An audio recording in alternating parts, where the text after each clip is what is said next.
Adelante, pues, ¿cuál es su nombre y, a modo general, breve, cómo participó en la lucha social de los años 60, 70?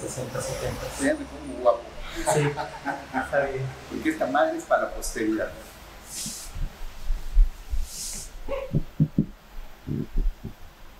Aunque estaba muy a gusto, muy relajado, me gustaba esa... Ahorita recupero la... Nada más estoy poniéndote... Está bien. Ahorita recupero la... Perfecto, adelante, profe. ¿Ya estás grabando? Ya estoy grabando. Bueno, mi nombre es Francisco Anda Vela. Soy oriundo de Tabasco, nacido en Tabasco, pero radicado desde hace 60 años en Mérida. Y estudié en las escuelas públicas que Yucatán ha tenido. Estudié en la preparatoria número 1, en la Facultad de Economía de la Universidad Autónoma de Yucatán. Y mi participación, o lo que fue la época de los 70s y de los 80s, se inscribe, se enmarca dentro de toda una serie de acontecimientos que a nivel nacional se dieron y que se focalizaron también en Yucatán, como fue la lucha sindical de Efraín Calderón Lara, que agrupa y lidera todo un despertar sindical, de carácter sindical en Yucatán en esa época, ¿no? Entonces, no había habido en toda la historia reciente de Yucatán una conformación de un movimiento de esta naturaleza, hasta que en esa época de los 70s, principios de los 70s, se da esta efervescencia y buscan a Efraín para que los asesore y los nuclee, cosa que sucede con los eventos que se derivan de esto posteriormente en el año 74, que viene con el asesinato de Efraín Calderón Lara.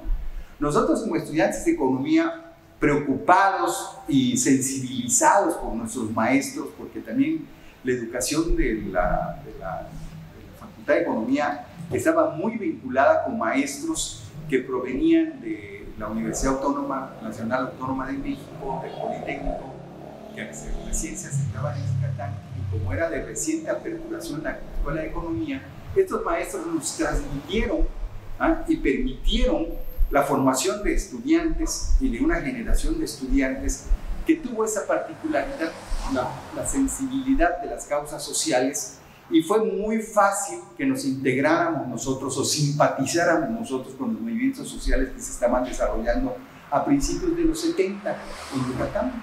Entonces, la formación de la carrera de economía, o sea, lo que imprimía la formación de la carrera de economía, lo que le intentaba la Escuela de Economía con la formación de esos estudiantes, de la cual yo formo parte, era un estudiante crítico, era un estudiante con sensibilidad social, un estudiante que entendiera la economía y el entorno económico, pero que también tratara de modificar ese entorno en beneficio de las grandes mayorías, de los más desprotegidos, y no necesariamente en ser contadores públicos o ser gente que estaba encartonada en marcos referenciales que no tenían nada que ver con la sociedad. La Escuela de Economía, desde su nacimiento, se integró muy rápidamente a los problemas de carácter social, los movimientos de orden campesino, de movimientos obreros. Teníamos con la UNAM intercambios culturales con el Instituto de Investigaciones Económicas, con el Instituto de Investigaciones Sociales, con el Seminario de la Cuestión Agraria, con los de Chapingo, que también había un surgimiento en estas instituciones de ver hacia el campo desde un punto de vista crítico, hacer propuestas concretas para la reivindicación de la lucha social de los campesinos y de los obreros. Entonces, esa es una particularidad muy importante, porque eso nos permite a nosotros formarnos dentro de ese marco, sin pretender ir más allá que tener esa sensibilidad.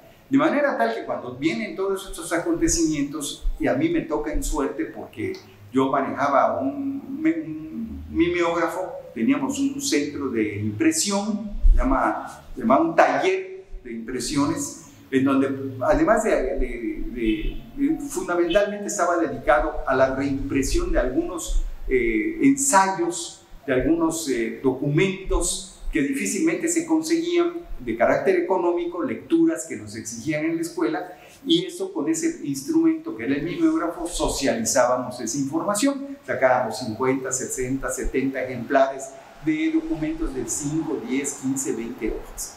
Pero a la vez eso sirvió, ese aparato, ese instrumento, ese mimeógrafo, que era una imprenta al final de cuentas, para poder socializar la información que en ese momento los compañeros de los sindicatos necesitaban socializar en la sociedad, para hacerse presentes en la sociedad de que su movimiento estaba en pie de lucha, que estaba tratando de reivindicar sus cuestiones contractuales de salario, a partir de los contratos colectivos, etc.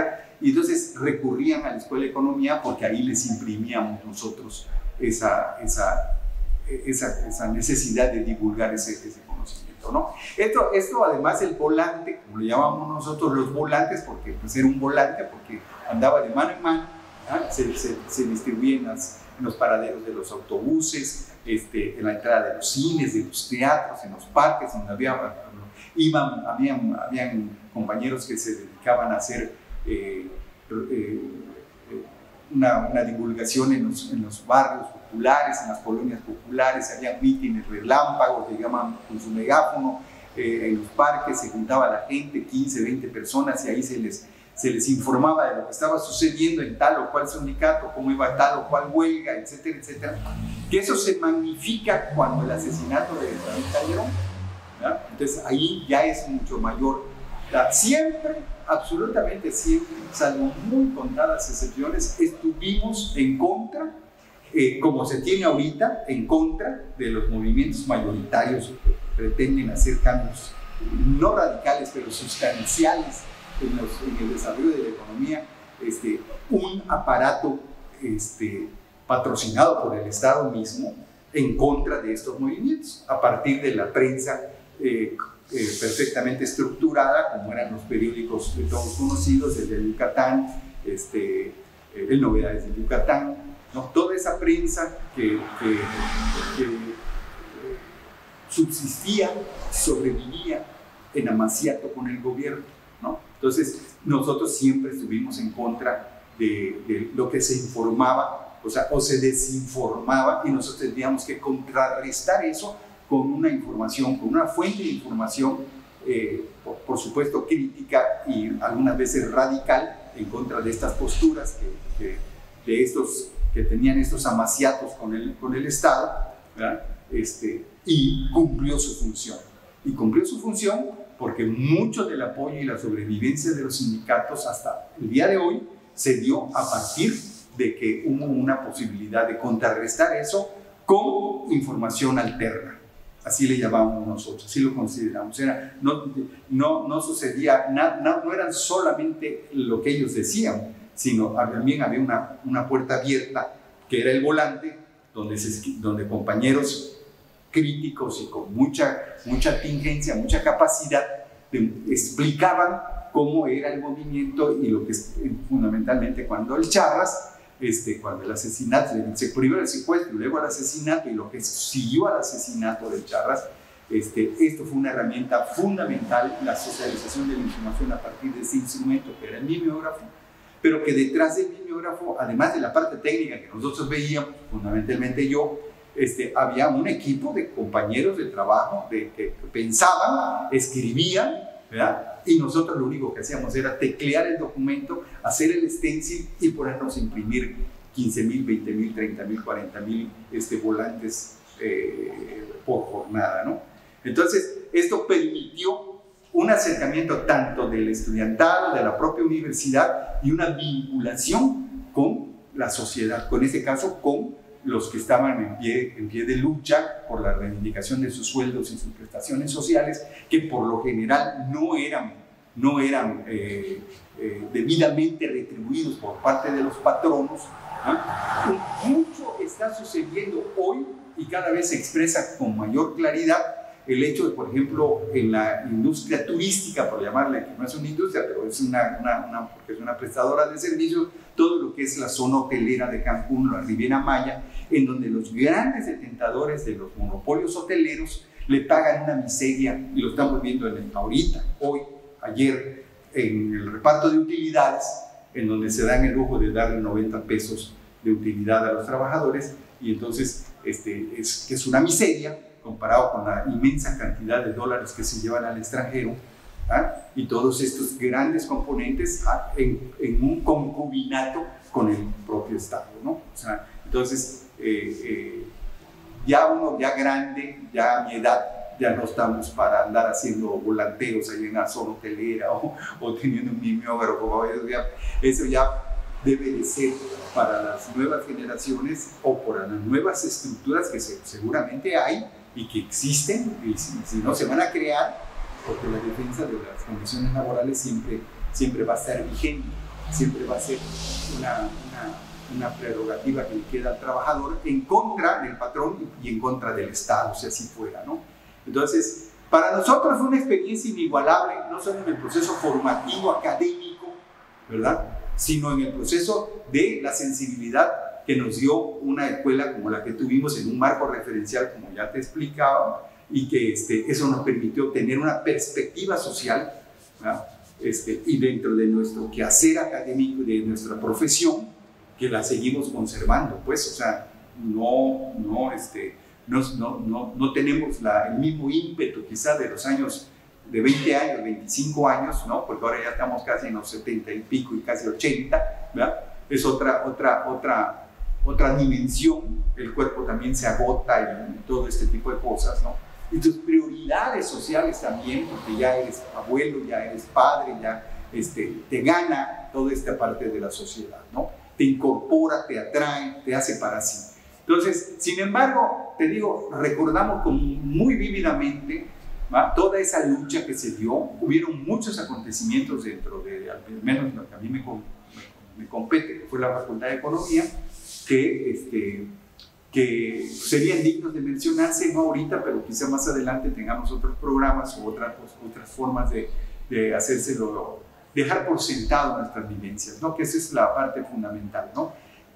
Hay muchas veces te dicen, ¿y tú cómo contribuyes?, ¿no? O sea, el solo hecho de preservar la memoria es una contribución. A lo mejor no salimos a las calles, no volanteamos y no somos así lo crítico o lo consecuentes políticamente que deberíamos de ser, pero el solo hecho de preservar la memoria histórica de los acontecimientos desde la perspectiva de la que nos interesa, que es retomar para la historia los procesos sociales y reivindicar los procesos sociales, ¿verdad?, que no se apague esa memoria, esa es una contribución importante. Porque la otra parte, los que piensan de otro modo, los que están a favor de otras condiciones, lo que quieren es acabar esa memoria, ¿no?, minimizar esa memoria. Eso es histórico, el fascismo quema los libros, ¿no? O sea, de alguna forma es un acto, los fascistas en España y en Alemania, en Chile, cuando los golpes de Estado, lo que intentan, el hecho de que te quemen 50 o 60 libros no tiene más significación que demostrarle a la sociedad que están dispuestos a todo con tal de darle un carpetazo a la memoria histórica que realmente le corresponde a los trabajadores y a las grandes mayorías del pueblo, no nosotros, a la clase trabajadora, sino están insertos toda la sociedad en su conjunto en aras de privilegiar los intereses de una minoría que se lleve el dinero, que se apropia de los bienes del Estado, que son de la nación, llámese ferrocarriles, llámese litio, llámese cobre, llámese la International Telegraph, el teléfono, todos estos instrumentos, ¿no?, que están al servicio y se ponen al servicio del Estado y de las clases privilegiadas. Eso lo hemos vivido en México, lo estamos viviendo en México. Entonces los aparatos, los más media, los que se deberían de divulgar y hacerle y legitimar los intereses de las grandes mayorías, sirven para generar un séquito de pseudo periodistas y pseudo comunicadores al servicio de los que detentan el poder económico y por lo tanto el poder político, y por lo tanto imprimen una serie de lineamientos a la sociedad que nada tienen que ver con sus legítimos intereses. ¿verdad? Entonces, de esto dan cuenta miles, bueno, no miles, cientos de programas televisivos que lo que te aportan es meterte en una dinámica de conocimiento de donde minimiza tu capacidad intelectiva, ¿ah? Y te somete a la basura que ellos te quieren transmitir con sus operadores tecnológicos que no tienen además ningún recato en la seguridad. Llámese, voy a dar nombres, Adela Micha, Grosso, Denise Baker, Lili Telles, estos, ya no digas tú, a López Dóriga o a Carlos Loret de Mola, ¿no? Que son personas que en cualquier sistema económico, en cualquier sistema del mundo, ya estarían tras las rejas por sediciosos. Ya no son comunicadores, ya llegan a la sedición.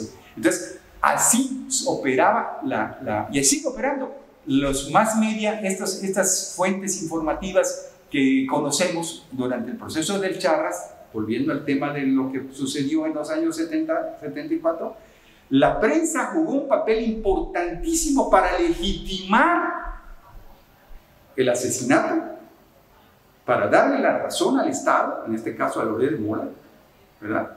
E impedir que las cosas trascendieran. Es un elemento junto con la iglesia, el clero, no hay que olvidarlo, y con las fuerzas más reaccionarias del Estado, de Yucatán, que las hay hoy. Esas no se acaban, ¿no? Siguen avanzando con el curso de la historia. Hay sus amaciatos ambivalentes con la prensa, con el clero, con el Estado, etc., pero mantienen esta supuesta sociedad en la cual estamos inmersos. Y romper eso es muy complicado, es muy difícil. Entonces, ¿qué tenemos que hacer los que más o menos sabemos el tema o intentamos interpretar esta sociedad? Hacerlo presente. Que no se queden tranquilos de que no pasa nada y que no hay gente pensante. Sí, lo que no tenemos es una capacidad como la que tienen ellos para enfrentarlo. Por eso, cuando el movimiento del 74, instrumentos como el mimeógrafo, ¿ah?, jugaban un papel importantísimo, porque manteníamos a la sociedad informada y ellos buscaban el volante. Al principio nosotros lo llevábamos y luego, ¿qué pasó? Y ahí viene el de los volantes, y te lo arrebataban, ¿no? Era una cosa impresionante, muy bonita, ¿ah?, porque era una forma de hacerse vigentes, ¿no? Bueno, yo hasta aquí dejo este comentario inicial. Está genial. Fueron aproximadamente 17 minutos, pero un contexto muy claro y muy concreto de toda, digamos, este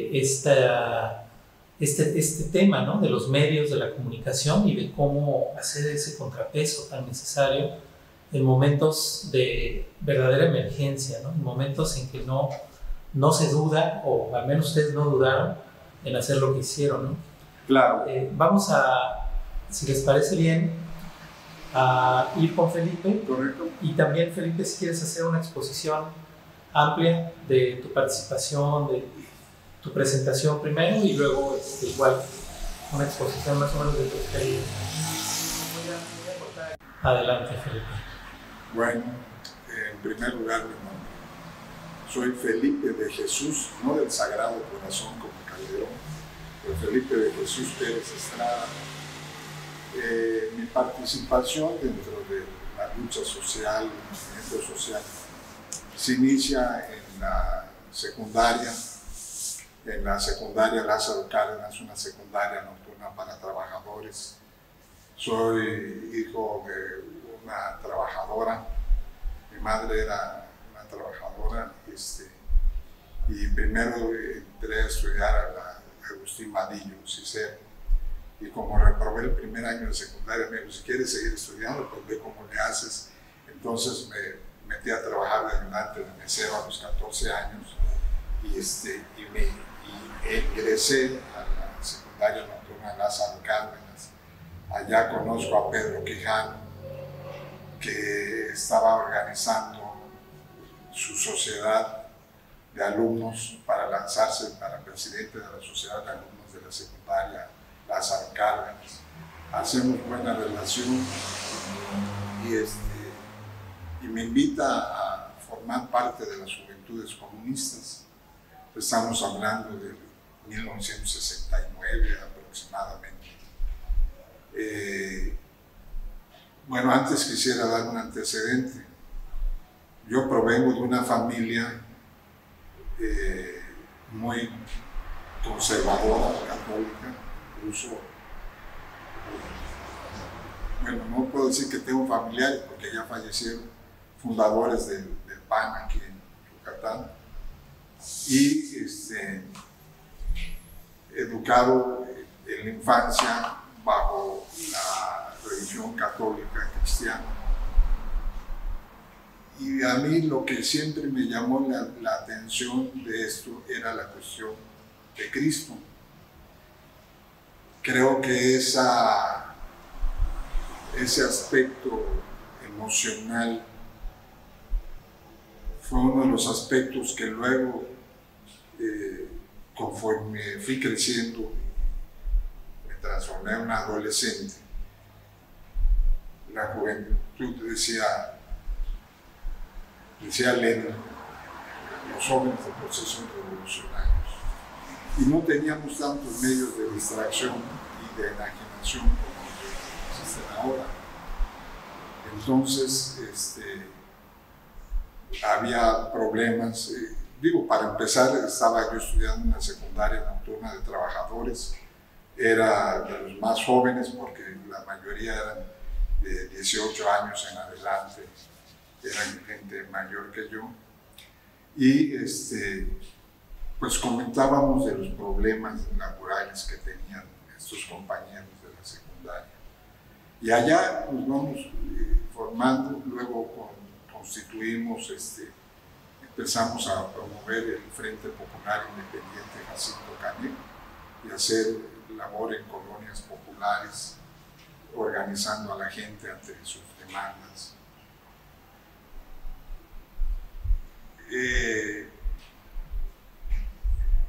En este contexto se da un proceso electoral para elección de gobernador en la que contienden Víctor Correa Rachó y Carlos Loret de Mola. Esta contienda permite que se dé una movilización social y la percepción de la sociedad yucateca, de la sociedad, fue de que hubo fraude electoral porque pues el Partido Acción Nacional no tenía una cobertura, sobre todo en el medio rural, cosa que el PRI sí tenía. Loret de Mola era pluma del diario de Yucatán y se considera que fue nominado para contender por el PRI porque tenía orígenes y gente, era conocido en el medio de los conservadores y podía arrebatarle votos a Correa Rachó. Sin embargo, la sensación que quedó en la sociedad es de que hubo fraude al otorgarle el triunfo a Carlos Loret de Mola. Esto llega a la gobernatura inicialmente con una serie de contradicciones, entre ellas con el sector más, pues no radical, no podríamos decir radical, pero menos conservador dentro del Partido Revolucionario Institucional, que entre ellos los camioneros y los dueños de camiones. Llega con muchas contradicciones y esta contradicción es una coyuntura que permite, en cierta manera, genera condiciones para la formación del primer sindicato, el sindicato de choferes de transporte urbano, Jacinto Canek, por la contradicción entre el líder de la Unión de Camioneros de Yucatán y Carlos Loret de Mola. Loret de Mola, para tratar de restarle poder a esta organización de camioneros y a su rival político, no por una contienda, sino político de poder dentro del aparato del Partido Revolucionario Institucional.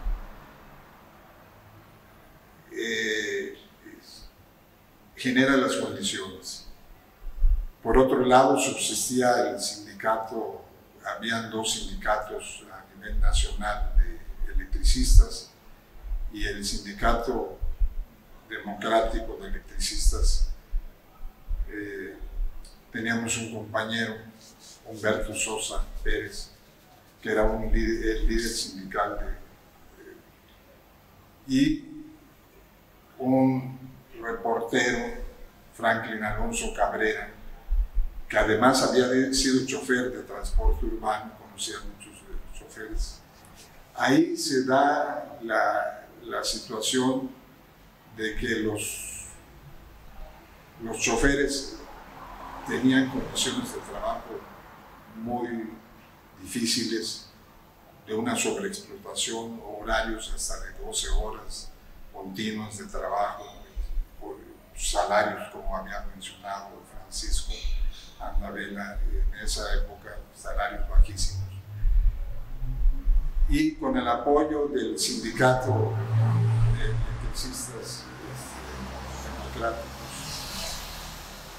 se empiezan a hacer las reuniones para la constitución del primer sindicato, que se llamó el Sindicato de Choferes de Transporte Urbano Jacinto Caneca. Y ahí es donde entra en plena acción Efraín en la asesoría jurídica laboral para la conformación de este sindicato. La contradicción entre los políticos, hablando de Loret de Mola y hablando de Manigueta, era su apodo, no recuerdo su nombre, el líder de los camioneros, que había sido diputado también por el Partido Revolucionario Institucional, permite y genera las condiciones para que se reconozca este sindicato. De hecho, Loret ve con simpatía a Efraín en esos momentos porque piensa en cooptarlo como un cuadro joven para para el Partido Revolucionario Institucional. Pero Efraín tenía otra ideología, tenía otra forma de pensamiento. Nada más quiero mencionar eso por el contexto. A raíz del crimen de Efraín, habría que destacar aquí algunos aspectos. Primero, que el único, o no el único, no hay un único culpable en este sentido,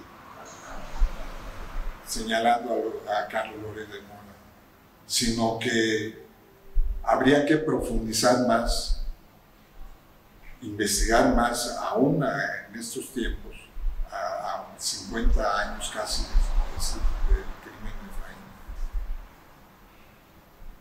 en que esto puede haber sido un crimen de Estado dentro del contexto de la guerra sucia que se inicia con Echeverría, por mandato del imperialismo norteamericano, que era acabar con la gente, sobre todo después del triunfo de finales de los 50 de la Revolución Cubana, por el medio guerrillero y la guerrilla que inicia Ernesto Che Guevara en Bolivia.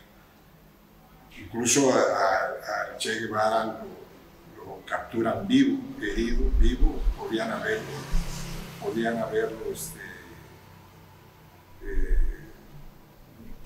o sea, pudo haber vivido a pesar de las heridas, sin embargo lo ejecutan, así como en México fueron ejecutados Lucio Cabañas, Genaro Vázquez Rojas, y Efraín había tenido simpatías por estos movimientos guerrilleros y lo tenían identificado en ese sentido los instrumentos de inteligencia y de seguridad nacional, y consideramos algunas personas que este crimen de Efraín se inscribe en este contexto, y ahí también de una u otra manera participa el gobierno federal encabezado por Luis Echeverría Álvarez, que también tuvo mucho que ver en el 2 de octubre del 68. Entonces ese es un aspecto que hay que recalcar y que hay que seguir denunciando y hay que investigar más. Hay compañeros que tienen buena información, como Jorge González Durán al respecto. Lamentablemente, otra persona que tenía información al respecto, Franklin Alonso Cabrera, reportero de izquierda, ya falleció y se ha perdido mucha de la información que tenía. Esto es un aspecto que quisiera señalar. Otro aspecto del crimen de Efraín es que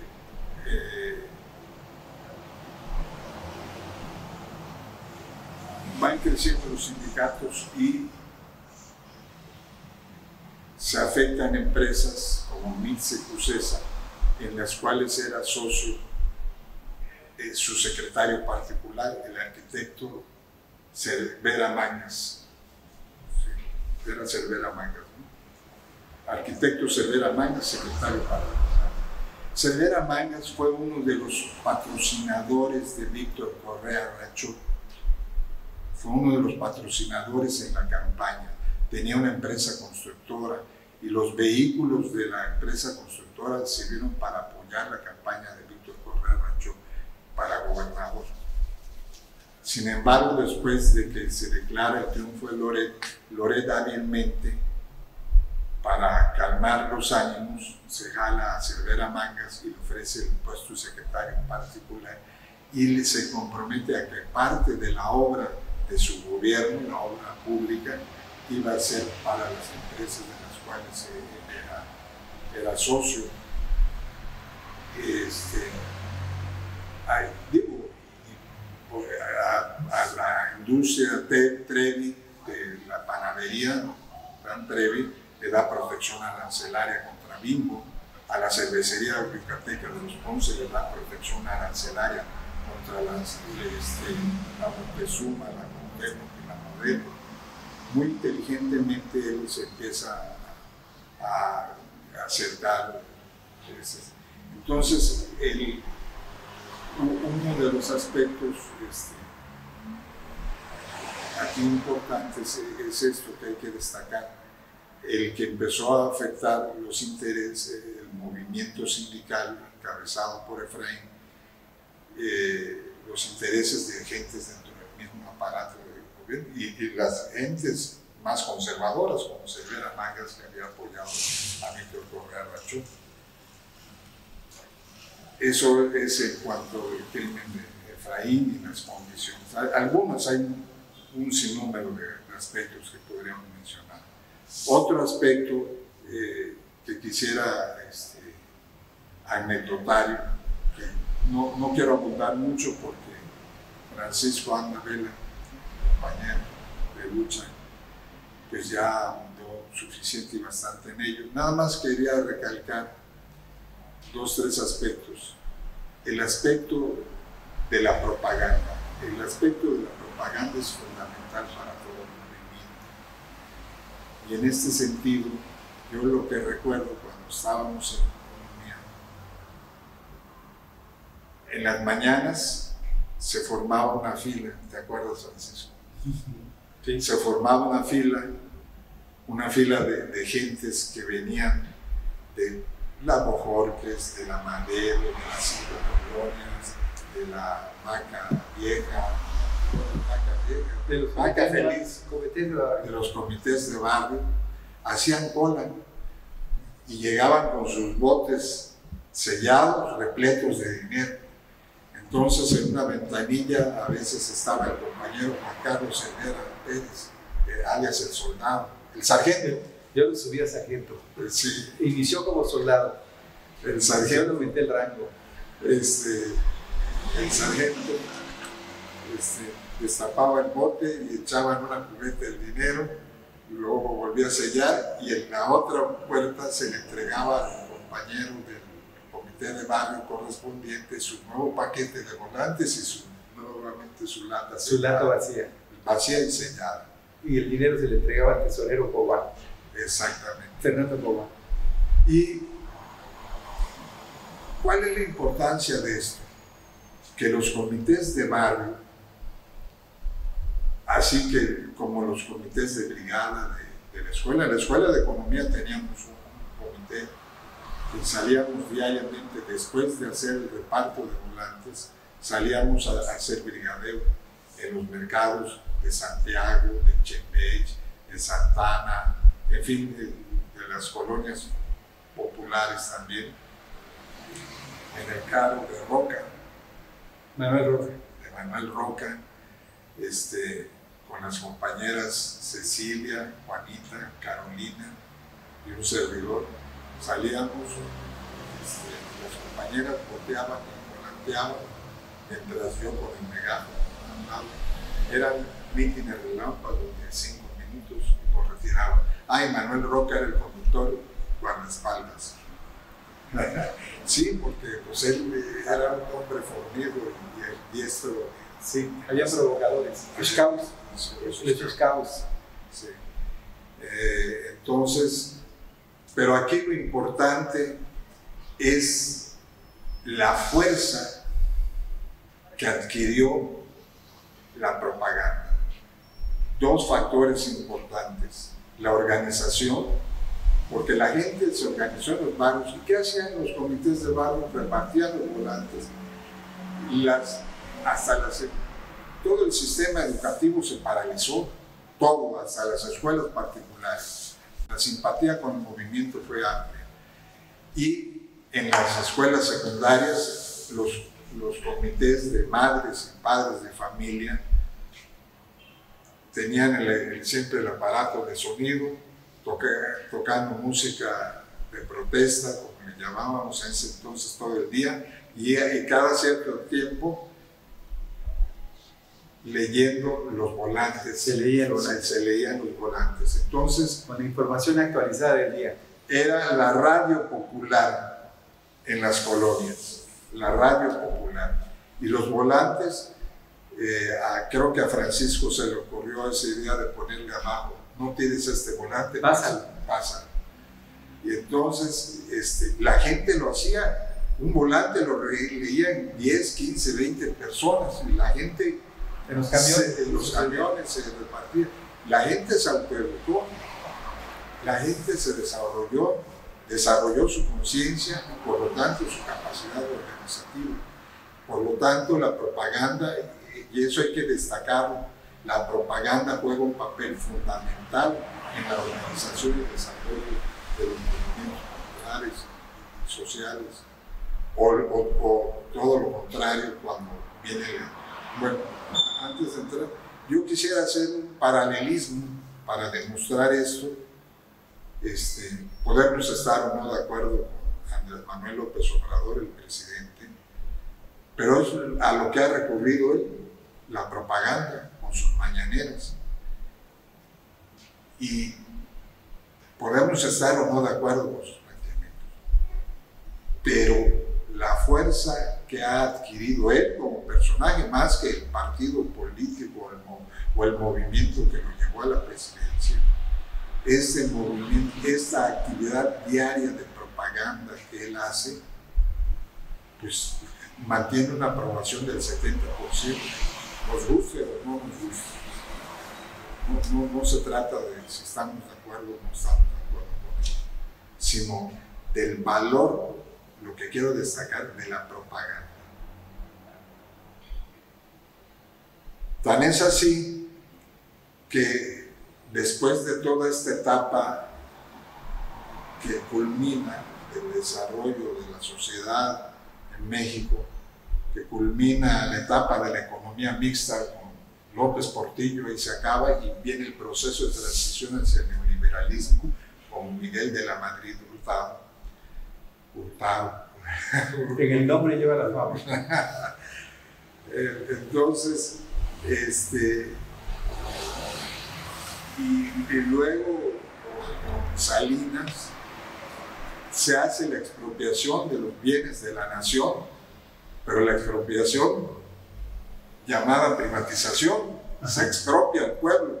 Y publican allá en tiempo de Salinas que el PIB subió muchísimo. Sí, pero porque hubo una transferencia de recursos y de bienes de la nación a la iniciativa privada. Entonces dices, puta, qué chingona la iniciativa privada, cómo ha generado riqueza, pero ¿cuál riqueza? Sino que fue una transferencia de los bienes de la nación, una transferencia de los bienes de la nación a ese grupo. Que continuó Zedillo. Se recrudeció con Zedillo. Sí. La expropiación de los bancos, de los ferrocarriles, nacionales, de Nordemex, la industria en que genera, ¿cuántos empleos generaba? Directos e indirectos, generaba más de 14,000 empleos. Fue más fácil desaparecerla que hacer un intento de reconvertirla. Es que la reconversión era nada más un pretexto, claro. Era una justificación la finalidad era expropiar, era el mandato del imperialismo en ese tiempo. De hecho, empiezan a bloquear las exportaciones de hilos y jarcias, las exportaciones de hilos y jarcias hacia Estados Unidos, y muchos piensan que la cuestión del enequén de Brasil que se empieza a importar era solo cuestión de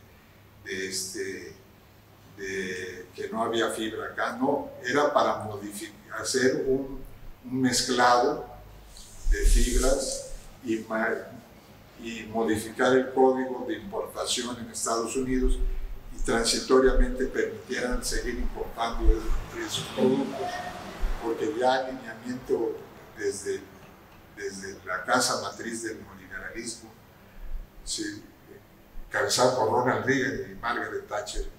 Y Carol Bondila también. Ajá. Entonces, pero aunado a toda esta expropiación, a toda la cuestión económica, hay todo un avasallamiento propagandístico, mundial, nacional, local. Se cambia, se quiere borrar de la memoria de la gente a Efraín Calderón Lara, se charrifican los sindicatos, se desmiembran los sindicatos, se quita el nombre de Efraín Calderón Lara que se le había puesto al teatro de la universidad, y para dorar la píldora le ponen carril de puerto. En fin, aquí es la otra parte de la propaganda, porque se me olvidó mencionar una cosa muy importante. La prensa ideológica antes del movimiento a raíz del crimen de Charras de Yucatán era el Diario de Yucatán. ¿Y lo sigue siendo? Sí, pero toma la revancha con el neoliberalismo, porque cuando el movimiento fue tal la fuerza de la propaganda del movimiento que se cayó las ventas del Diario de Yucatán, la gente dejó de leer el Diario de Yucatán, a ti te consta. La gente leía los volantes. Incitamos al boicot. Incitamos al boicot. Porque los volantes que acá a diario salían, era la respuesta a las publicaciones, era el desmentido. Diario se desmentía lo que decía la prensa. Pero no acá a diario, ¿ah? Diario. Bueno, la palabra es diario. Al diario se desmentía, pero a veces había volantes que salían cada 2 días. Vale. Se retrasaba. Se retrasaba. Por la entrega, pero no porque no se imprimieran. Y por ejemplo, en estos volantes, yo he visto algunos y había unas ilustraciones fabulosas, ¿no? Sí, había un equipo de Con dibujantes. una agudeza para señalar. Y Pero quiero subrayar y resaltar esto. ¿Cómo se logró golpear y derrumbar a la prensa ideológica conservadora que dominaba el pensamiento del pueblo yucateco? Y esto lo quiero mencionar porque el diario Yucatán se vio obligado después hasta de modernizar su maquinaria, metió impresiones a color porque eran en blanco y negro, luego metió nueva maquinaria para hacer más atractivo visualmente el periódico, sí, y le dio en la página editorial oportunidad hasta plumas de izquierda como a Pinelo, sí, al mismo Roger Aguilar. Sí, tenía que buscar de nueva cuenta cómo restablecerse, que como dice Francisco, ya se ha restablecido nuevamente. Fue parte del restablecimiento con el neoliberalismo. Sí. El neoliberalismo fue el freno al desarrollo social a nivel mundial, ¿no? A nivel mundial. Y lo que pasó posterior al crimen de Chávez fueron las particularidades como se vio aquí en Yucatán, ese freno al desarrollo, porque cuántos sindicatos se formaron, cuánto se avanzó en los derechos laborales con el movimiento sindical que encabezó Efraín Calderón Lara. Y todo eso con la etapa del neoliberalismo. Los jóvenes de ahora, la mayoría, desconocen esta historia de Efraín y por eso es vigente y por eso es importante divulgar estos 50 años de Efraín que se cumplen el próximo año. Tenemos que hacer, ahora sí que propaganda.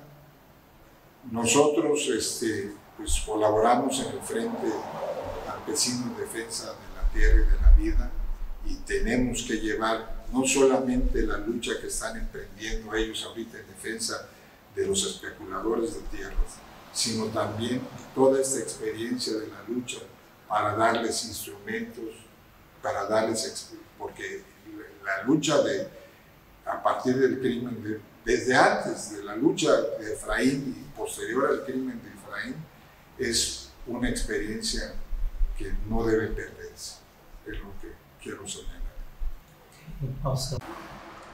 Quisiera... Hubo también corridos, cuando menos uno, dos. Sí, sí. O sea, la creatividad, sí, de la gente se manifestó. Hubo corridos, hubo poemas, hubo esto que están comentando de las expresiones escritas. Esto que decía Francisco, si bien había un comité, y por cierto hay que recalcar que el que estaba mañana, tarde y noche dándole a Francisco, al mimeógrafo, si bien había un comité que apoyaba ese trabajo, llegaban propuestas de volantes pues, de muchas partes, o sea, de muchas partes de estudiantes, que por ejemplo, se veía, me acuerdo mucho de un caso, en alguna ocasión Loret de Mola se refirió, ya estaba el movimiento, ya había asesinado a Charras, estaba el movimiento en la efervescencia, y se refirió a algo que habían hecho con motivo de la muerte del asesor campechano, porque Charras era de Copelchen, Campeche.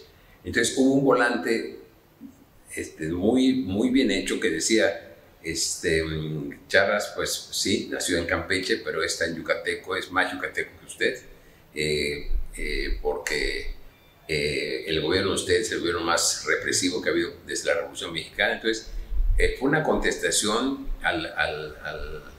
a esa manifestación de Loret de Mola muy importante. Entonces, no quería agregar eso, porque se desbordó. Ahorita que preguntabas, uno se acuerda del comendador, ¿a quién fue? Fue Fuenteovejuna el asunto. Claro, hubo participaciones destacadas como Francisco, como Felipe, como, en fin, los que ya conocemos, Pedro, las compañeras. Es muy importante rescatar el trabajo de las compañeras, de Juanita, Carolina, Cecilia. Yo insisto mucho en la participación de las trabajadoras. hubo participación de mujeres trabajadoras importantísimas, de costureras, de las trabajadoras empacadoras de pescado. Eso es una cosa que hay que rescatar. Pero bueno, aparte de la participación de elementos destacados como Felipe y Francisco, que estaban dale en la brega permanente, Francisco vivía en la Escuela de Economía prácticamente,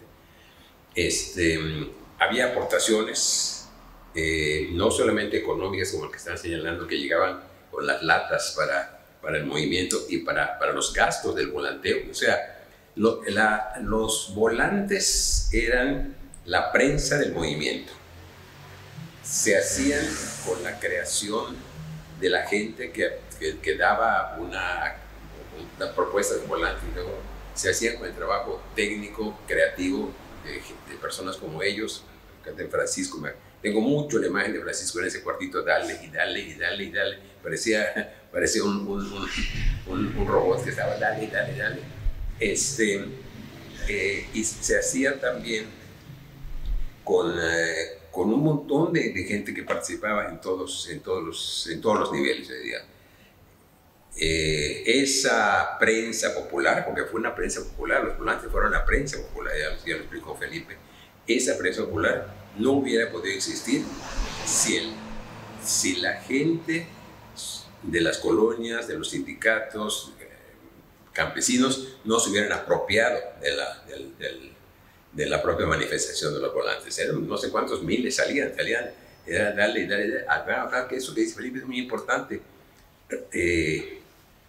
Opacaron, por así decirlo, contrarrestaron, pero ampliamente, a la prensa reaccionaria local. Un agregado nada más. Cuando se dio eso que dijo Felipe de la competencia, de las campañas de Loret de Mola y de Correa Rachó, hay que recalcar que finalmente eran dos fracciones o dos facciones de lo mismo en Yucatán. O sea, no eran uno del PAN, otro del PRI, pero representaban exactamente lo mismo. Con más corrupción, con menos corrupción, pero representaban exactamente lo mismo. Tan es así que los dos diarios entonces principales, el Diario Yucatán y el Diario Sureste, el Diario Sureste y el Diario del Gobierno, se pusieron en contra del movimiento. Y por eso fue tan importante la labor de la propaganda y de esa prensa popular. Sí. Estaba Pacotay, la gente que conocemos. Él, seguramente será particularmente de tu interés, Juan, él hacía obras de teatro, en fin, y vino a pasar películas, vivía Charles. Y una vez lo llevaron, no sé quién lo llevó, la verdad no creo quién lo llevó, lo llevaron a Progreso a pasar películas en unas cooperativas pesqueras. Entonces, el francés se alojó en esta casa. Y el día que se lo llevaron, me acuerdo que yo estaba aquí, había unas sillas de aquellas como de nido. Sí, tejidas de hilo. De plástico. Entonces estábamos sentados aquí. Conchas le llamaban. Estábamos sentados aquí. Me acuerdo mucho, yo estaba de este lado y Efraín de ese, esperando que regresara el francés. Pierre se llamaba. No me acuerdo su apellido. Estábamos esperando que regresara el francés. Y Charles trabajaba mucho, pero ya se estaba durmiendo. Y dije, mira, pues maestro, ándate, yo aquí vivo, entonces espero que llegue. Pues no, llegó a la madrugada. Charles se fue. Llegó a la madrugada, el francés no llegó. Hasta media mañana que vino con un agente de gobernación. Lo habían detenido. Entonces lo metió el agente de gobernación a la casa, sacó sus cosas, se lo llevaron al entonces Distrito Federal. Hubo algún tipo de tortura física, no sé si lo quemaron cigarros, alguna cosa le hicieron y lo deportaron. Entonces lo comento ahorita porque en este ambiente, en este espacio, fue donde estábamos Charles y yo esperando a Pierre, que llegó hasta el día siguiente acompañado de la recuperación. No recuerdo cómo estuvo, porque creo que yo fui esa vez al Progreso también. Lo llevamos en un Volkswagen que era de Oscar Palacios. Puede ser.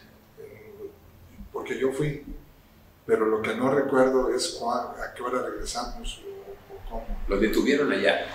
Lo detuvieron allá porque dirigentes charros, pues, de la cooperativa, pues, denunciaron a la gobernación. Por eso lo detuvieron en Progreso. Por eso no llegó de noche aquí.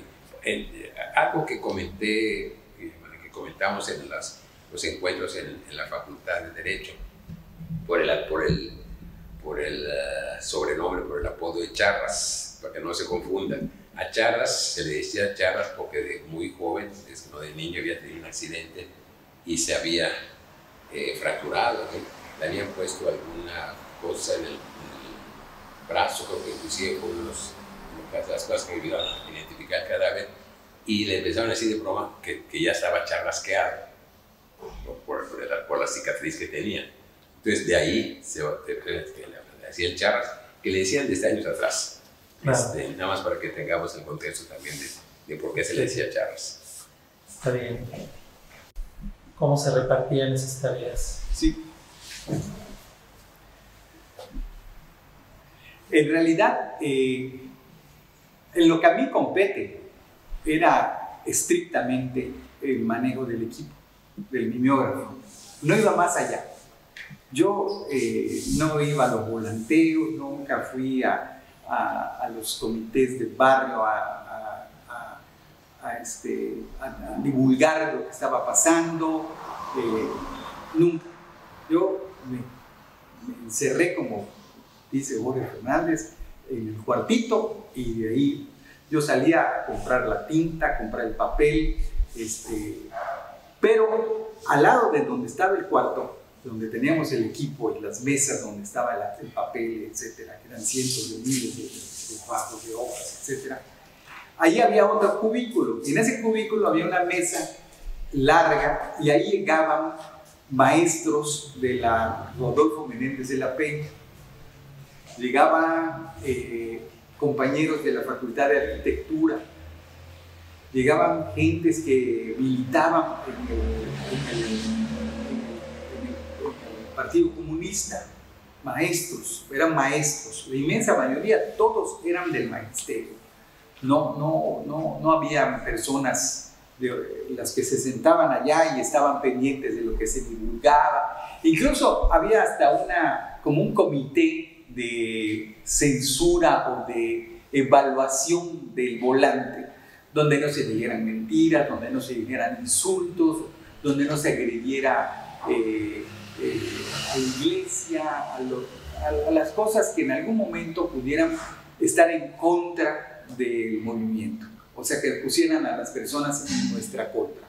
Eso se cuidó mucho, no habían cuestiones que de alguna forma, por llamarle de alguna forma, prostituyeran lo que se quería transmitir, que era la verdad, lo que estaba ocurriendo, y denunciar a los que realmente habían asesinado a Charras, o estábamos intentando en un momento que apareciera, porque la principal demanda inicialmente era denunciar el secuestro, y una vez que se consumó el secuestro, encontrarlo vivo.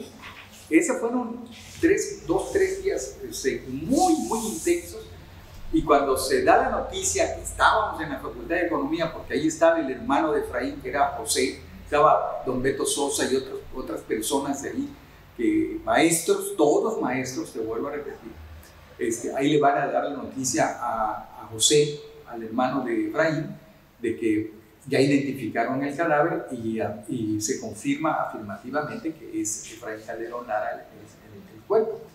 Entonces, el hermanito, el de Efraín, se derrumba, o sea, entra en un shock emocional por la muerte de su hermano, y sobre todo por la forma en que había fallecido el hermano, que no fue cualquier, no es cuando vienen y te pegan un tiro y te ultiman, una cosa así, no, hay un proceso muy triste y vergonzoso de humillarlo, de indignante, de torturarlo y finalmente ultimarlo. Entonces, eso nos pegó mucho a todos, y estos maestros eran los que realmente redactaban, ellos.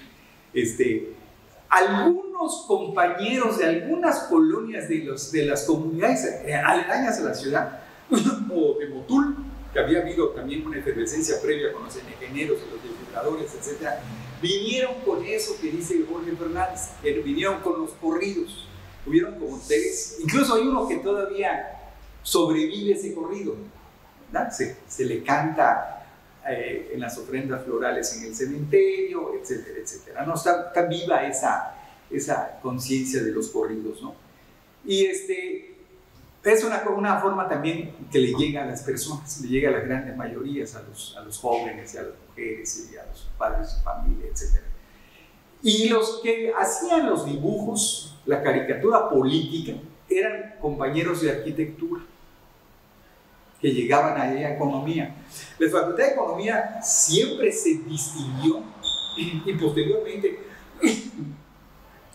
con nuestra salida, hubieron unos eventos internos en la Facultad de Economía muy tristes y lamentables, como la expulsión de 18 compañeros. 18 compañeros. Eso a mí, yo lo viví, yo participé, el mimeógrafo todavía sirvió para denunciar.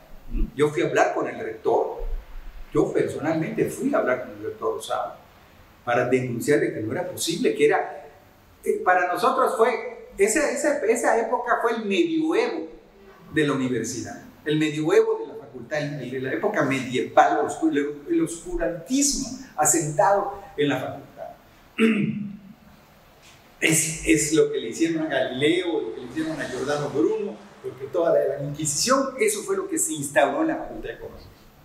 Una época negra, porque se vino abajo los planes de estudio, se quitaron las materias, materialismo histórico, materialismo dialéctico, la economía política, nosotros veíamos un amplísimo espectro de las corrientes filosóficas y económicas.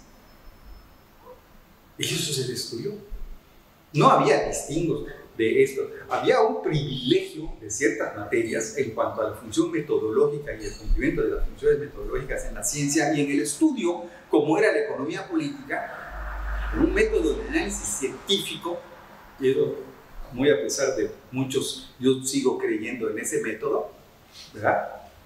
Pero muchos de los que estaban ahí adentro no lo veían así. Y era el fascismo encarnado. Era muchas veces hasta el priismo metido ahí, colado ahí, subyacente en esas que nada más querían ver cuestiones de contabilidad, cuestiones de econometría, que no estaba mal, porque hay que verlas, sin duda, pero no puedes cancelar las otras, ni no conocerlas, porque le pegas un sesgo, ¿no? Eso era lo que nosotros siempre cuidamos, ¿no?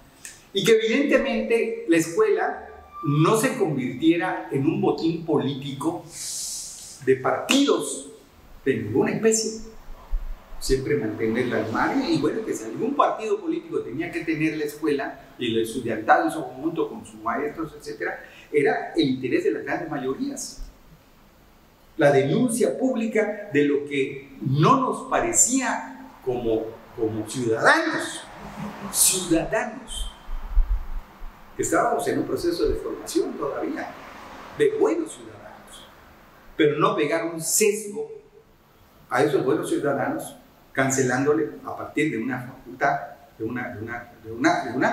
un semillero de personas que tenían que pensar diferentes para hacer un país diferente, porque el país estaba totalmente por hacerse, es más, el país estaba totalmente acotado por una pléyade y lo estuvo y lo siguió estando, ¿verdad? Y lo sigue estando todavía, ¿verdad? Y tenemos que educar a las nuevas generaciones, y esa es una de las lecciones que venimos arrastrando desde esa época, y sobre todo los que nos dedicamos a los procesos educativos y de la transmisión del conocimiento, que tenemos que ser formadores de ciudadanos diferentes a nosotros, tienen que ser mejores.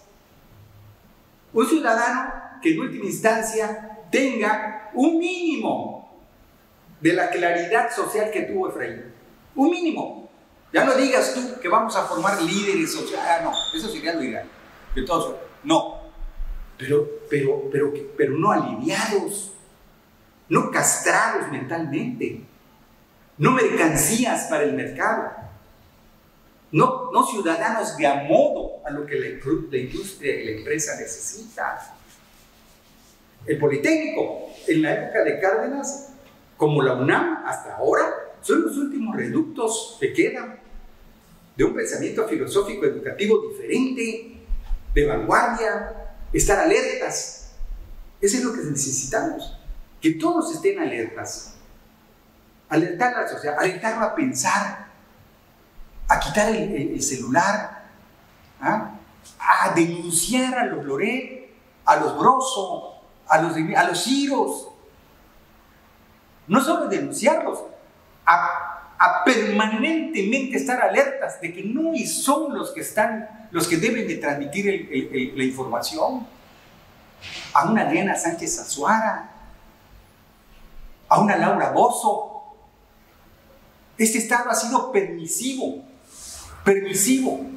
en prostituir las mentes de nuestro bien más preciado, que son nuestros jóvenes. Nuestros jóvenes deben de ser contestatarios, como lo fuimos nosotros en su momento, hace 50 o 60 años. Gente alerta, gente inteligente, gente que no está dispuesta a someterse a esos más medias, que con toda la permisividad del Estado y contubernio del Estado se erigen como los hacedores de la verdad. Los hacedores de la verdad están en los recintos universitarios, en las aulas, en un pensamiento crítico junto con el maestro. Esos son los hacedores de la verdad, en la discusión permanente, en la plática, en la lectura, en leer, no en ver la tele,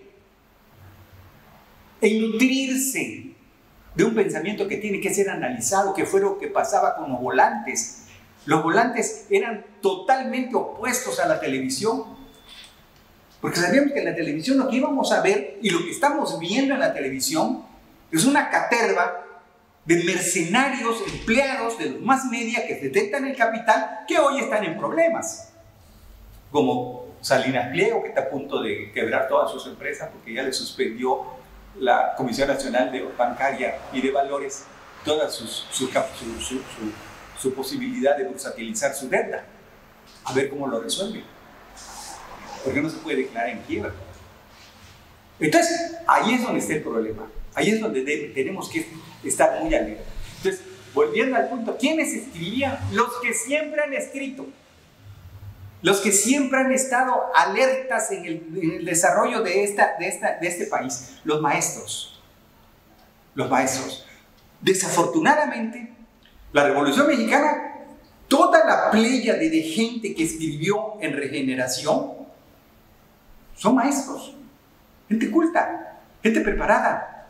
Práxides Guerrero, Librado Rivera, Antonio Díaz Soto y Gama, los hermanos Flores Magón, Enrique Jesús, Ricardo Flores Magón, Esteban Cabeza de Vaca. Era gente que tú lees las páginas de Regeneración y son poemas a la inteligencia, pero no prosperaron, porque fueron avasallados por los grandes intereses. Llámese Obregón, Carranza, Zapata y Villa, que no tenían ni idea de qué hacer con la nación. Tomaron el palacio, se sentaron en la silla presidencial, pero no supieron qué hacer.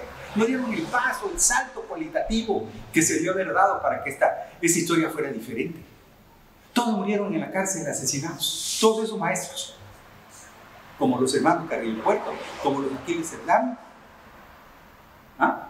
Entonces, nosotros merecemos otro país. Entonces, el magisterio ha jugado y jugará un papel fundamental en la transmisión del conocimiento. Hasta ahí lo dejo. Hoy en día, ya con Twitter y con todo esto, digamos que se ha mediatizado muchísimo más la cuestión. Pero entonces, hablaron hace rato de los chicagoes, y Jorge también habló del peligro que era reunirse. Claro. Tener una reunión como esta no era sencillo, ¿no? Había que bajar la voz, había que cerrar la ventana, etcétera, ¿no? No era común. Entonces, igual hablar un poco de ese entorno hostil y peligroso, ¿no? Felipe, adelante. Sí, regresando al tema de quiénes eran quienes elaboraban eso, ya comentó Francisco. Había un comité, estaban maestros como Roger Aguilar, Fernando Aguilar, Pinelo, pero también habían estudiantes y sindicalistas como Humberto Sosa Pérez y compañeros estudiantes destacados.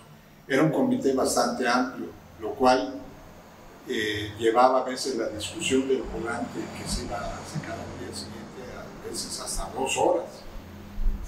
Hasta 2 horas, porque era una discusión bastante amplia y cada volante que se editaba diariamente era la respuesta a la prensa, principalmente del Diario de Yucatán, del Diario del Sureste un poco menos, pero principalmente diario se daba respuesta al Diario de Yucatán.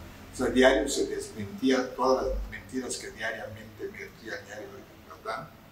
Entonces se daba respuesta. De acuerdo a como decía Francisco, con muy cuidado el lenguaje, muy cuidado todo, pero era la respuesta y era un comité bastante amplio.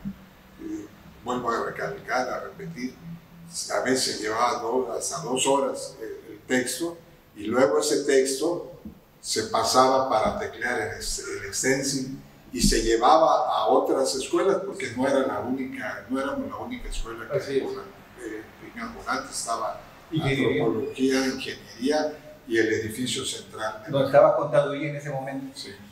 Entonces, ese mismo volante se imprimía en varios... En diferentes emisores. Y de hecho, ese grupo que mencioné no hace rato, de colonias asignadas, y las colonias están asignadas por escuelas, porque no éramos la única escuela, ¿no?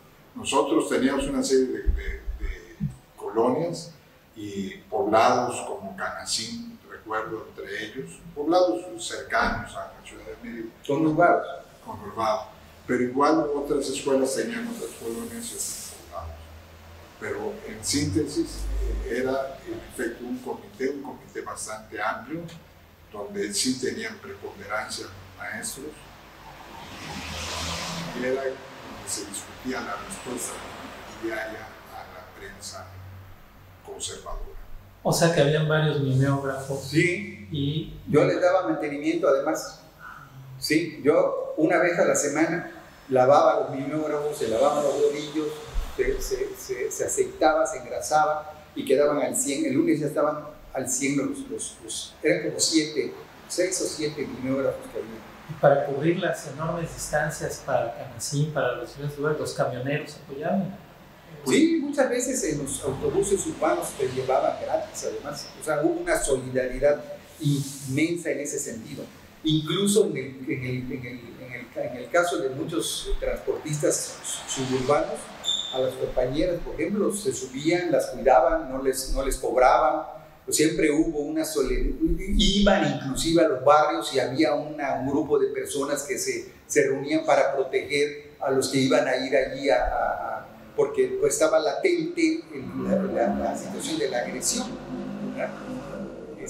y también cuidar que gentes extrañas al movimiento que la subieron no se sobrepasaran o violaran los códigos entre comillas de ética que nosotros teníamos, que era no quemar camiones, no agredir a los carros, no destruir a las casas, no importunar al vecindario. Eso era básico en la situación, ¿no? Se cuidó extremadamente. O sea, éramos personas que salíamos a denunciar y nos conducíamos con la diligencia que una persona que denuncia un ilícito debiera conducirse, es decir, no cometiendo otro ilícito, ¿no? Entonces, éramos cuidados y respetados. Cuando llegaban ahí vienen los estudiantes, nos estaban esperando, ¿no? O sea, ya había un sobreaviso de que íbamos a ir allá. Y por lo tanto, el apoyar económicamente en las condiciones de muchas colonias de pobreza, no extrema, pero sí de grandes limitaciones económicas de sus pobladores, era un esfuerzo sobrehumano que te dieran 5 pesos, 10 pesos. Había gente que tiraba un billete, era raro, pero habían los billetes allá. Y mucho de lo que se hizo allí en ese comité de la Facultad de Economía, es un punto referencial de economía, porque economía, te vuelvo a repetir, ya tenía ese caldo de cultivo, de ser el crisol de muchas de de las condiciones que de denuncia de la propia sociedad se habían venido dando tiempo atrás, ¿no? Entonces, por lo tanto, siempre, antropología lo mismo, pero mucho más económico. Entonces, venían personas con intenciones poco claras, aunque sabíamos nosotros sus orígenes, a ofrecer dinero, a ofrecer cantidades extraordinarias de dinero para apoyar el movimiento, ¿verdad? Pero porque habían intereses políticos dentro del PRI, dentro del PAN, ¿verdad?, que querían tumbar a Loret, o sea, que Loret renunciara, que Loret cayera, cosa que nosotros pedimos, ¿verdad?, de la desaparición de los poderes del gobierno del Estado de Yucatán, pero que no se llegó a concretar, porque eso también es otra historia, el hecho de que cómo protegen desde el centro al propio Loret y lo conservan como gobernador. Pero nosotros denunciamos el hecho y pedíamos la cabeza de Loret como una de las personas involucradas directamente en el asesinato de Charras, ¿no? Que si bajo su concurso no hubiera sucedido el asesinato. Es decir, nosotros siempre dijimos, Loret tiene una gran responsabilidad en todo este embrollo, ¿no? Toda esta perversión que se cometió en contra de Charras. Entonces, también rechazamos esas ofertas de gente agraviada por Loret, contrapuesta por Loret, y cuyos intereses eran que Loret cayera para que ellos subieran dentro del PRI o dentro del PAN. Y nosotros dijimos no voy a decir los nombres porque no tiene sentido, pero venían y decían, si nosotros juntábamos al día, por decirte algo, 20,000 pesos, estos cuates llegaban y te decían, aquí hay 300,000. Así como te lo estoy diciendo. Y nosotros en el comité decíamos, ¿de dónde viene ese dinero? Daban los nombres en sociedad, de ninguna manera. Porque si no es claudicar la parte sustantiva del movimiento, que era la independencia, y darle la hegemonía al liderazgo estudiantil junto con las colonias populares, pero era popular estudiantil. Y no luego venir ellos a cobrar cuotas de poder o a denunciar que habían subvencionado el movimiento y todo se hubiera ido al traste, ¿no? Si algo distinguió al movimiento fue eso, que terminó, y lo podemos decir ahorita con toda tranquilidad los que estamos acá, es que nunca nos metimos, nunca hubo un puente con el priismo, con el panismo, ¿no? Siempre fue eso, independiente. Y la figura del Charras, como debió ser, porque así debió ser y así es, ¿ya?, siempre fue al margen de los intereses del Estado, ¿no? Ok. Jorge. Sí. Creo, Francisco ya lo explicó muy bien, pero quiero subrayar. La Escuela de Economía pagó una factura alta, porque lo que explicó Francisco, en la Escuela de Economía se estaban estudiando materias, se accedía, se hablaba, se divulgaba un conocimiento, ya vemos de manera general de izquierda, bases sobre la sociedad, cómo está organizada, pensamiento crítico, como decía Francisco, y eso, como dijo Francisco, pero no voy a repetir, pero creo que es muy importante, eso fue un sustento para el propio movimiento. No fue el único, pero sí fue un sustento. Allá había ese pensamiento. Entonces, cuando pasa lo de Charras, que Charras ya tenía inclusive algunas relaciones. Charras escribe economía, por cierto. Sí. Charras había tenido una carrera de Derecho y se escribía economía. Su actividad luego no le dejó avanzar mucho, acababa de escribir cuando lo mataron. Entonces, la Escuela de Economía es detectada por la reacción, por el gobierno, por gente de la propia Escuela de Economía, como un centro articulador, como un centro de pensamiento de izquierda, como un centro de crítico, esa es la palabra. Entonces le pasan la factura. Esto que dijo Francisco es muy importante. Expulsan a 18 estudiantes a los que les truncan la carrera. Algunos consiguen seguir en algunas otras partes, pero otros se quedan con la carrera truncada. Entonces, hay que resaltar ese costo. El costo fue esos 12 muchachos a los que les pegan un tremendo golpe, y el golpe que le dan a los planes de estudio, a la sustentación de conciencia política, social, económica de la Escuela de Economía. En antropología pasa en mucho menor medida, porque bueno, la orientación de la carrera es distinta, aunque se estudiaba también materias como materialismo histórico, y aunque había sido también un centro importante del movimiento, pero no es identificado como el centro, el eje con la economía, y le pasó, y ese fue el costo, un costo altísimo. No hay que olvidarlo, lo que Francisco es muy importante, no hay que olvidarlo, porque cuando termina el movimiento, que por cierto termina de manera ordenada, eso se levanta la huelga, no es un movimiento derrotado en ese momento, pero después empiezan a cobrar las facturas, empiezan a destruir los sindicatos, empiezan a terrificar a algunos, y a la Escuela de Economía le pasa eso. Eso es muy importante. Durante el movimiento, también lo he explicado, durante el movimiento había esta fracción tanto priista como panista, no juntas, pero que lo que querían fundamentalmente era aprovecharse del movimiento para tronar a Loret de Mola, para tirar.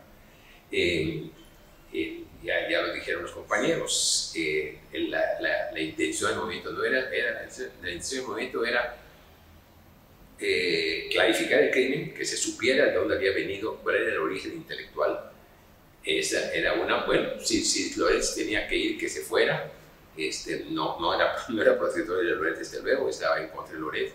Identificaban a Loret como un factor importantísimo en el crimen.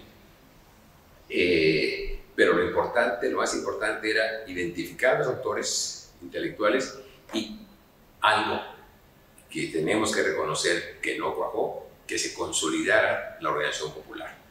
Cuando termine el movimiento, esa organización popular poco a poco se va perdiendo. Eso es mejor, hay que señalarlo, es una cuestión, puedo decir, hasta, no sé si autocrítica, o realista. Se va perdiendo sindicalmente en el campo, en las colonias, y pasan estos costos que ya comentaba de la universidad. Otro comentario, ahorita que decían que una reunión como esta era difícil de tenerla.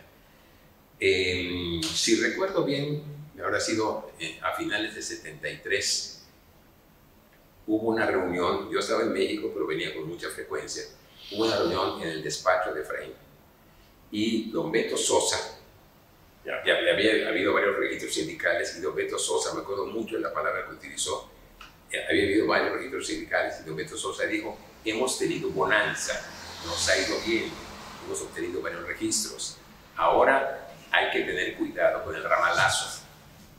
Pero el ramalazo se pensaba que podía ser una represión en términos de negar más registros, de declarar inexistente una huelga, pero el ramalazo fue el asesinato de Efraín. Entonces, esto, me acuerdo mucho que poco tiempo antes, unos pocos meses antes, Efraín había ido a México y tuvimos una reunión con algunos compañeros creo que del FAT y de la Cooperativa de Cine Marginal, y una compañera le dijo a Efraín, pues que además Efraín era muy simpático, y ahorita dijo: nada más que tienes que cuidar, te estás volviendo muy peligroso, ten cuidado. Pero no pensábamos en cuál iba a ser, aunque deberíamos pensar, porque estamos en plena guerra sucia. Y aprovecho otra vez, lo he dicho muchas veces, para recordar que un amigo de Efraín, un amigo de los Raúl Pérez Casque, fue quizás el único, creo, yucateco que, involucrado en una organización político-militar, fue desaparecido. Con una diferencia de 2 meses, algo así, cuando mataron a Efraín, a Raúl lo detienen y lo desaparecen junto con su compañera. Entonces, esa es una historia que también hay que recordar, porque ellos se dejan de ver en 1969, y Efraín se mete a la lucha sindical, Raúl se mete a una organización político-militar, y los dos mueren sin estar en contacto, con una diferencia de 2 meses. Es una cosa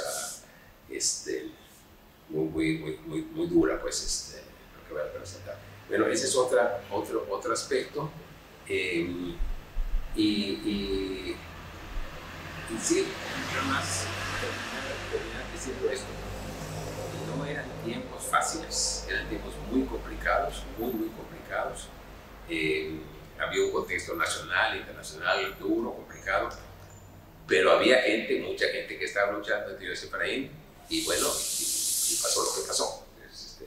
Sí vale la pena, creo que vale la pena también, no en este momento, en esta etapa, pero sí hacer un balance de qué pasó después. Esto que dice Francisco, a la Escuela de Economía le pegaron, a los sindicatos le fueron pegando, a las organizaciones le fueron pegando, y se logró, hay que reconocerlo, y este tipo de trabajo es muy importante para contrarrestarlo.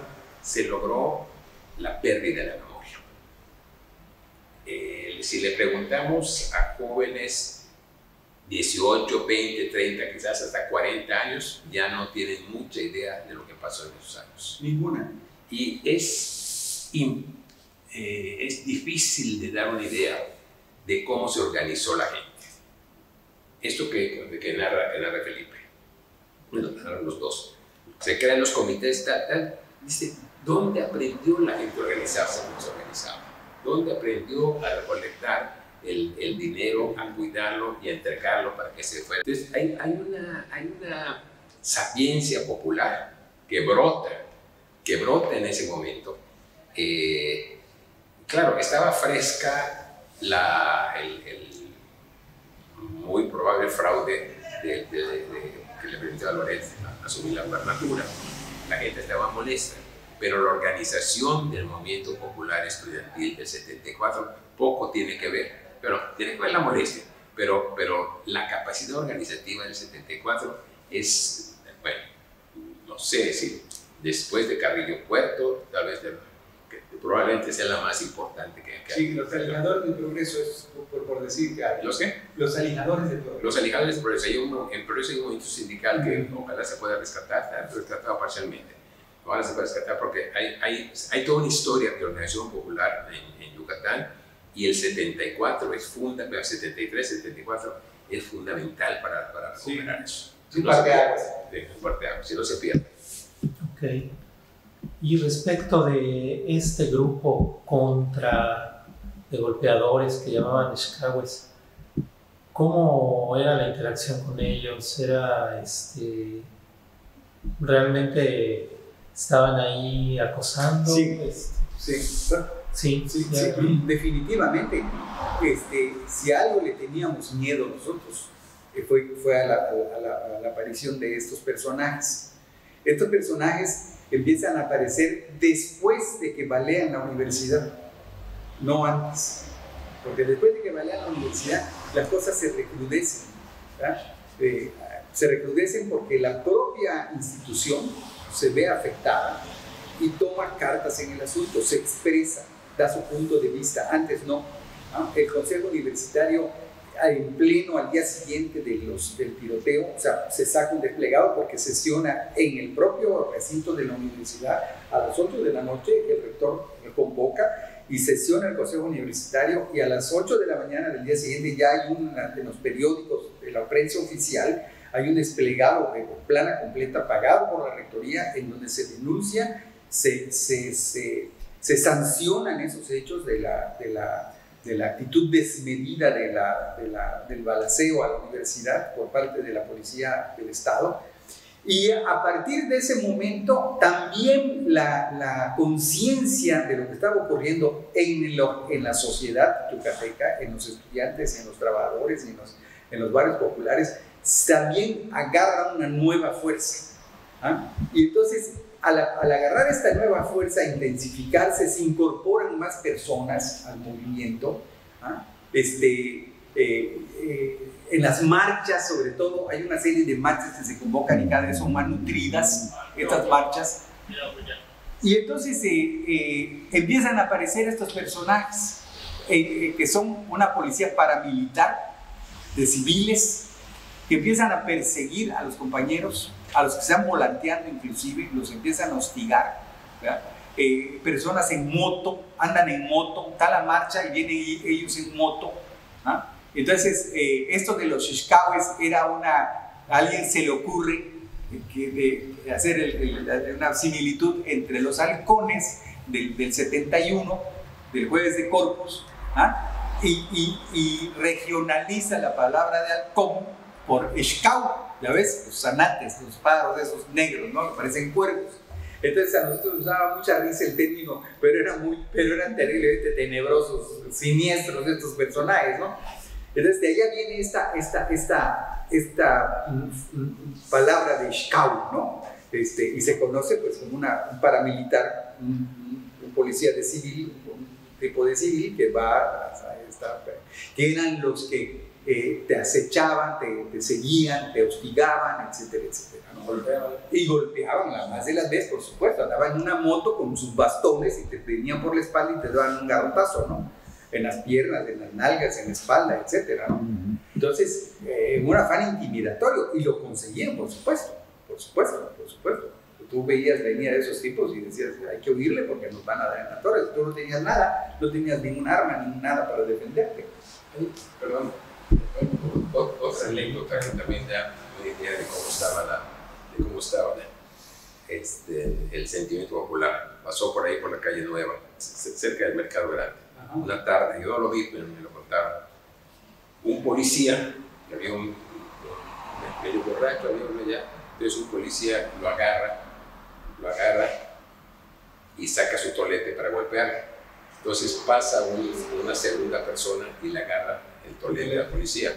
Entonces el policía queda con el tolete agarrado y el borracho, o medio borracho, cuando tiene que agarrar al policía aquí, agarra al policía a la mano, porque el policía queda así. Y pasa un tercero y ¡pum!, le pega al policía. Entonces fue una acción concertada de 3 personas. Claro, el policía cae y los 3 corren. Pues es una acción concertada entre 3 personas que no se conocían. Uno que iba a ser golpeado por el policía, otro que defiende que iba a ser golpeado, y un tercero que, digamos, hace justicia. Entonces... Buenísimo. Bueno, eso explica en parte la enorme popularidad del personaje de Chaplin, ¿no? Que era uno que siempre estaba siendo perseguido por policías, y bueno, era graciosísimo ver cómo se zafaba, ¿no? Sí, y la identificación negativa que se tenía de los cuerpos represivos, halcones, policía uniformada, o sea, se sabía a qué obedecían ellos. Claro. Sí. Y aquí una cuestión es importante que decía Jorge, la cuestión del ingenio popular. El ingenio popular para todo dentro del movimiento, para organizarse, cómo hacer la propaganda, cómo defender las escuelas, porque defendían las escuelas. Y entre las anécdotas, también hay una anécdota, no me acuerdo si en la secundaria federal que está ahí en la Madero, les tienden una trampa a los scouts, no sé si te acuerdan de esa, de que empiezan a pedir auxilio, como que el grupo de seguridad de la escuela de padres de familia se había retirado, y entonces los otros confiados caen en la trampa, porque empiezan a pedir auxilio a los muchachos. Los otros no ya están solos, van porque si podían destruían los equipos, rompían la propaganda. Entonces llegan en una de las combis, se andaban en combis, se bajan y la gente los estaba esperando y los golpea y tienen que salir huyendo. Es el ingenio popular. Sí. Me acuerdo que en algún momento hubo una transmisión que hablaba, aquí tenemos un Xcau herido. No dicen cómo cayó herido, pero ya Xcau herido, avisan que vengan a recogerlo. Sí, porque sí hubo respuesta también. Claro. Sí, porque la gente, no, lo último, como dice, vuelvo a repetirlo mejor, se apropió del movimiento, no hizo propio. ¿Quién? Perdón. La gente, el pueblo se hizo propio. Sí. Hay una cosa que quisiera yo recalcar. Sí. Y siempre he pensado así, de toda la vida, desde que empecé a entender y a leer, ¿no? La capacidad organizativa de nosotros, del pueblo de México, existe históricamente, está en nuestros genes, es una cuestión genética. Ante un huracán, ante una contingencia, ante una desgracia, los sentimientos de solidaridad están presentes. Lo que fuera, un evento meteorológico, una desgracia personal, Es algo que distingue al latinoamericano, al mexicano sobre todo, a pesar de lo que podamos decir. Uno que viene del norte de Estados Unidos o de Canadá no interpreta, y por eso quizá el centro de la ciudad de Mérida está lleno de americanos, o Progreso está lleno de americanos, porque no van a encontrar una ciudad que les brinde tal sentimiento de tranquilidad y de solidaridad como la que tiene el pueblo yucateco y en general el pueblo de México. Yo que soy del sureste, porque yo viví desde Coatzacoalcos hasta Mérida por cuestiones de trabajo de mi padre que era ferroviario, te puedo hablar con toda propiedad de cómo piensa el yucateco, el campechano, el tabasqueño y el veracruzano, que es lo que a mí me ata. No conozco el norte, te debo de decir, no conozco Sonora, no conozco Chihuahua, nunca he ido, no me llama ni la atención, prefiero estar en el sur, en el sureste, ¿no? Entonces, estos sentimientos, te repito, de solidaridad y de apropiarse de lo que tiene que hacerse cuando viene un evento como el de Charras, surge de una manera casi espontánea. Cuando nosotros nos dimos cuenta, cada quien estaba ocupando una posición que le tocaba tocar. Pero sí quedó registrado que tenemos una memoria genética de solidaridad, ¿no? ¿Está ahí registrada esa parte? No, lo puedo tomar desde ahí, sí, lo puedo tomar desde ahí para estar seguros. Sí. Históricamente, el pueblo yucateco, fundamentalmente, el pueblo yucateco ha sido capaz y ha estado pendiente de los movimientos sociales que le afectan desde la época de Carrillo Puerto, tomando como en consideración a Carrillo Puerto como un parteaguas de la parte moderna de lo que pudiera ser lo que tenemos hoy o que conocemos hoy como el Estado de Yucatán. Y en la época de Carrillo Puerto, con las ligas de resistencia, hay una capacidad organizativa para enfrentar a la burguesía terrateniente, que es un intento que hace Carrillo Puerto, un intento reformista, con las limitaciones propias de esos intentos reformistas, que la historia es muy prolífica en enseñarnos cómo llevan al fracaso o en movimientos de esta naturaleza por la vía pacífica y la vía del convencimiento, es lo que conocemos como los socialdemócratas, y que es en parte lo que estamos viviendo, una socialdemocracia que lleva a ponerle parches a las cuestiones estructurales de la economía sin llegar al fondo del asunto, que son los ejes centrales en los cuales se sostiene la economía, ¿no? Los aparatos creadores de la riqueza, los medios de producción, las relaciones sociales de producción, etcétera, etcétera. Entonces, hemos sido capaces a lo largo de estos 100 años, por decir algo, de los últimos 100 años, de ser capaces de organizarse y ser solidarios. Subyace en la conciencia social de los yucatecos, de las clases sociales, de las clases rurales. El caso de los canchoques es ilustrativo. Hace 35, 40 años hay un levantamiento en Canchoc, en contra del Banco Agrario, del Banco Rural, del Banco de Crédito Rural, y se levantan los campesinos, se organizan, que forma parte de ese componente que te puedo decir desde la guerra de castas, ¿vale? Se viene arrastrando y se va, y como una tradición oral, y como una forma de manifiesta de que están pendientes, ¿verdad? Y hay cosas pendientes. Los últimos años de Yucatán, en esto de los fraudes electorales y las imposiciones de los cacicazgos políticos que piensan que van a ser eternos y que pueden manipular a la gente, ya se dieron cuenta que no. Ya se dieron cuenta que no, y la historia es prolífica en ejemplos en donde les demuestra a ese Estado represor y que parece que todo va a salir muy bien, de los cacicazgos y la imposición de sus correligionarios que se han pasado de mano en mano a la estafeta, de que no es así. Y de que hay un pueblo que, a pesar de que no es lo que queremos, ni lo que deseamos, pero es un pueblo que se organiza para dar una respuesta a ese Estado que piensa que las cosas le van a ir bastante bien y le resulta que no. Y cuando más encampanados están y más piensan que les van a salir las cosas de a modo, es cuando el pueblo les da la voltereta y por la vía electoral les dice: aquí no pasas, te equivocaste. Y vuelven a poner a sus candidatos, y te voy a decir los nombres. El caso de Nerio Torres es un caso extraordinario. El caso de Orlando Paredes es un caso extraordinario. El propio Víctor Cervera es un caso extraordinario. Y todos los que han pasado y todo lo que pulula alrededor es un caso que te demuestra que no puedes abusar de la buena fe de la sociedad.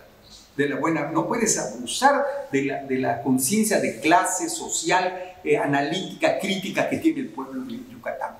Y entonces, en ese sentido,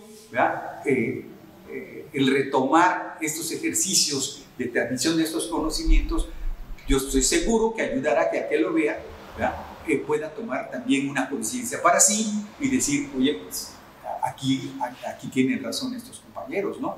Porque sí tenemos que hacer algo para el futuro y tenemos que consolidar lo que estamos haciendo y mejorarlo, por supuesto, ¿no? O sea, no es de gratis que no es por generación espontánea, como dirían, o por ósmosis, que la gente en las colonias se organizó. No, hay una conciencia de muchos años, de lucha, de muchos años de represión ahogada por parte de esta sociedad, sin capacidad estructural para expresarse, que explota y se vuelca cuando las condiciones están dadas, ¿verdad? Lo que sucedió en el Distrito Federal con toda la larga historia del distrito y el aterrizaje de la izquierda en el Distrito Federal, no es que porque de la noche a la mañana Cuauhtémoc Cárdenas se unge como un mesías.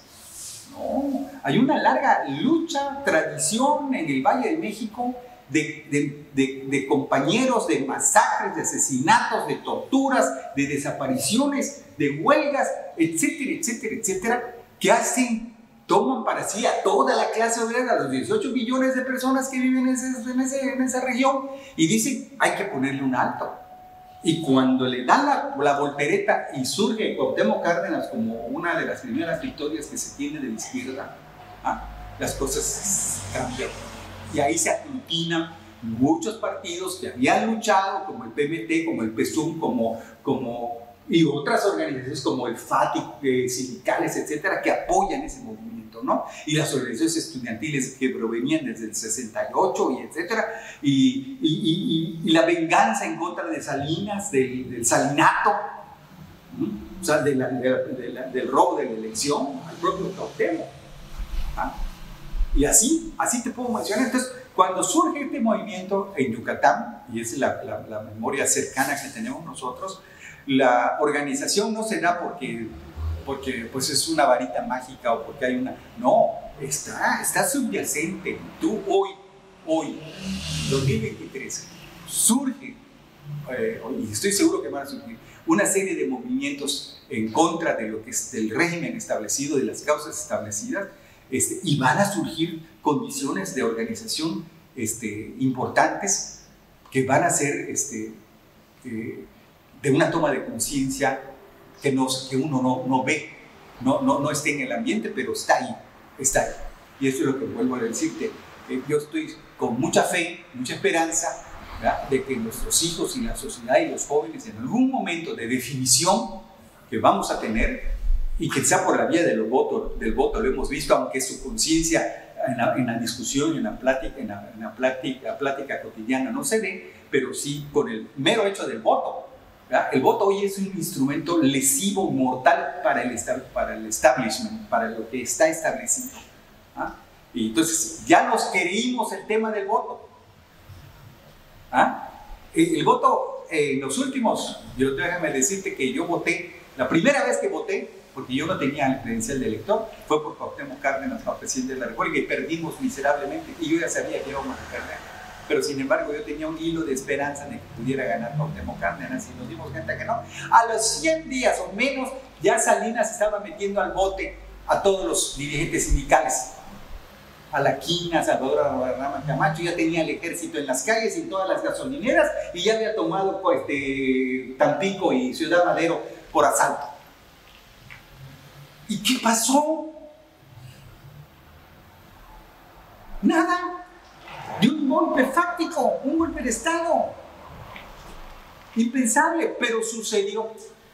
Y todo lo que siguieron demás también hicieron de las suyas, y nadie dijo nada. Y cuando nos meten en la idea de que vamos a hacer una democracia y que somos una democracia, y viene el voto y no votan por los que quieren, y resulta que se les va mayoritariamente por otro lado el tema, ahorita están espantados. Pues esa es la democracia, ¿no? Claro. ¿Cuál es lo que se supone?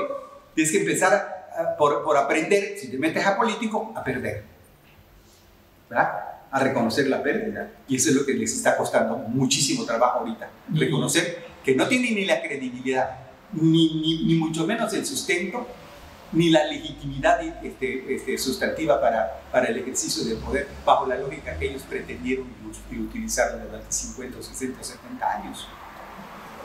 Las cosas están cambiando, para bien o para mal. Y ahora sí son muy cuidadosos de acotar, ¿no?, los poderes del Ejecutivo. Sí, ya creo que ya podemos concluir. Sí, ya.